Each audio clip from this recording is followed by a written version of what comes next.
But presumably those people are the ones probably engaged in sport, possibly at a high level, who are putting much greater demands on that replacement.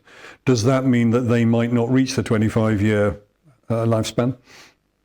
Well, I think in that category of patient, you've got a sort of a variety of different issues. I mean, mainly because of my work at UCLH, I see a lot of patients who've been treated for young malignancy, and they'll have often developed avascular necrosis of the hip due to the treatment. That's quite a big proportion, actually, of our patient load there.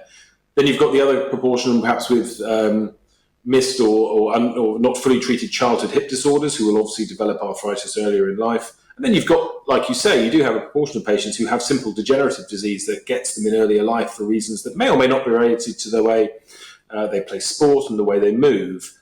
I think it's quite an interesting question to suggest about whether the person's activity level actually really makes a difference to the longevity of their joint replacement. I'm actually a bit of a believer in that the more active you are on your joint replacement, the more likely you are to keep it for a long period of time, because you're not only then using the joint, but you're also using the muscular envelope and keeping that in good shape. You're loading the bone properly, so you're not going to be running into trouble from that perspective.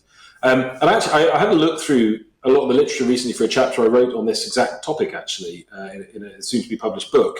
And my sort of general takeaway message was that the limitations on activity after hip replacement are largely placed by us on the patient, rather than based on real world data of what is happening.